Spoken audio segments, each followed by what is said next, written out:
रहमानिर्रहीम बिस्मिल्लाहि वहदा वस्सलातु वस्सलामु अला रसूलिल्लाह अम्मा बाद। मोहतरम नाज़रीन, असदुद्दीन ओवैसी साहब जो कि इंडिया के एक मुसलमानों के यानी एक नेता हैं, लीडर हैं, उनका एक बयान सुनने का मौका मिला, एक उनका खिताब सुनने का मौका मिला जिसमें वो ये बात कहते हैं कि दुनिया के अंदर मज़हब की बुनियाद के ऊपर दो स्टेट बने और दोनों ही फेल हो गए। एक इजराइल था और एक पाकिस्तान था। दो मुल्क मजहब के नाम पर बनाए गए थे और आज मैं जिम्मेदारी के साथ कह रहा हूं कि 75-80 साल के बाद ये दोनों मुल्क नाकाम स्टेट हैं, फेल्ड स्टेट हैं। एक का नाम पाकिस्तान है, दूसरे का नाम इजराइल है।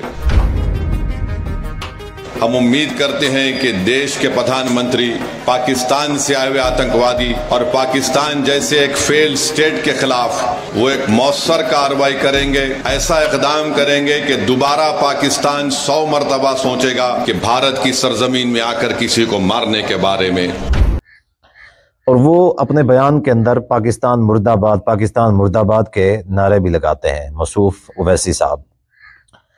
मैं यहाँ पे ओवैसी साहब से एक दो बातें पूछना चाहता हूँ कि ओवैसी साहब, आप अपने आप को मुसलमान समझते हैं, मुझे लगता है कि आपको इस्लाम की जो नॉलेज है उसकी हवा भी नहीं लगी है, आपको उसकी हवा भी नहीं लगी है, इस वजह से आप पाकिस्तान मुर्दाबाद का नारा लगा रहे हैं। एक मुसलमान, मुझे ये बताएं कि एक जो मुसलमान है वो किसी मुस्लिम स्टेट को मुर्दाबाद कह सकता है? ज़रा ये बताएं कि कोई मुसलमान किसी मुस्लिम स्टेट को मुर्दाबाद, आप अपने इंडिया को जिंदाबाद कहते हैं जो काफिरों का दारुल हुकूमत है, ठीक है, जो काफिरों का दारुल हुकूमत है, जिसमें मुसलमानों को जीने भी नहीं दिया जा रहा, मुसलमानों के साथ जुल्म किया जाता है, हमें पता है, हम देख रहे हैं, हमारी आंखों पे पर्दा नहीं आया हुआ। मुसलमान बहन बेटियों की इज्जतें लूटी जा रही हैं, ठीक है, मुसलमानों को इलाकों से निकाला जाता है, उनकी मस्जिदों के ऊपर कब्जा किया जाता है, बाबरी मस्जिद को खत्म कर दिया गया है। लेकिन क्या है कि आपने कहा इंडिया जिंदाबाद है और पाकिस्तान मुर्दाबाद है। आपको ये बताता चलूं कि मुसलमान का जो खून है, मुसलमान की जो इज्जत है, काबा बैतुल्लाह से भी अफजल है, जबकि आप कहते हैं पाकिस्तान मुर्दाबाद, इंडिया जिंदाबाद। मैं आपकी मजबूरी समझ सकता हूं, ठीक है, मैं आपकी मजबूरी समझ सकता हूं कि आप इस मजबूरी की वजह से कि आप उनको अपनी वफादारी का सबूत देना चाह रहे हैं कि हम हिंदुस्तानी हैं, हम वफादार हैं। इस वफादारी का सबूत देने के लिए आप जो है इस तरह की हरकतें करते हैं, वगरना क्या है, वगरना वो आपका उसके बावजूद भी यकीन करने के लिए तैयार नहीं है, वो कभी भी आपकी बात का यकीन करना, अगरचे आप पाकिस्तान मुर्दाबाद की भी नारे लगाते हैं, उसके बावजूद भी वो आपको कभी भी जो है ना हिंदुस्तान का मुखलिस नहीं समझते, ठीक है। क्यों? क्योंकि इस वजह से कि कुरान मजीद में अल्लाह तबारक व तआला ने इरशाद फरमा दिया है कि वलन तर्ज़ा अनकल यहूद वलन नसारा हत्ता तत्तबिअ मिल्लतहुम, यहूद व नसारा हूँ या जितने भी गैर मुस्लिम हैं, ये सारे के सारे तब तक आपसे राजी नहीं हो सकते कि जब तक आप उनके मजहब को कबूल ना कर लें, जब तक आप उनके जो है ना मजहब के अंदर चले ना जाएं, तब तक वो आपको नहीं कर सकते। और मैं यहाँ पे ये भी कहता हूँ कि हिंदू तो ऐसा मजहब है कि आप उनका मजहब भी जो है ना कबूल कर लें, आप उनके सामने गाय मूत्र भी पी लें, वो कभी भी आपके ऊपर यकीन नहीं करेंगे, ये बात ज़हन में रख लें। उसकी मिसाल सामने है सीमा हैदर की, जो वहां पे चली गई, ठीक है, उसने हिंदू धर्म भी कबूल कर लिया, एक हिंदू से शादी भी कर ली, सब कुछ कर लिया, अपने बीवी बच्चे को पाकिस्तान में छोड़ के चली गई। लेकिन जब जंग का मौका आया तो वहां की अदालत ने क्या फैसला सुनाया कि सीमा हैदर वापस पाकिस्तान जाएगी क्योंकि ये इंडियन नहीं है। अब खुद बताएं कि ये है हिंदू बुनिया ये है।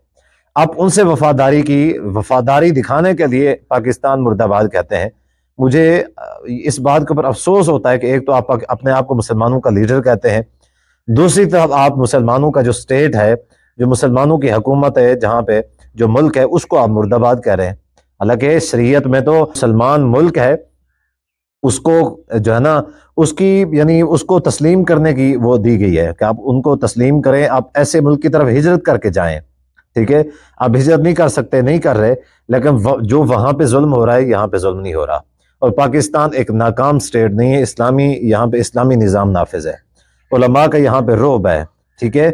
आपकी क़यामत तक आने वाली नस्लें इनके साथ वफादारी की मिसालें देंगी, इनको अपनी वफादारी साबित करने की कोशिश करेंगी, लेकिन उसके बावजूद भी ये आपको वफादार नहीं समझेंगे।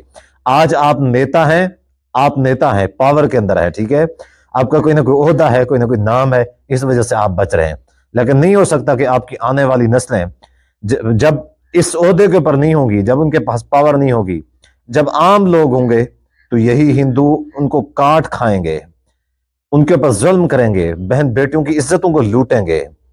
आप बड़े नेता बने हुए हैं, आपके पास सिक्योरिटी भी होगी, हो सकता है आपके पास कुछ ना कुछ पावर भी है, तो जिस वजह से आप बचे हुए हैं, वरना आम मुसलमान इस वक्त भी जुल्म का शिकार है।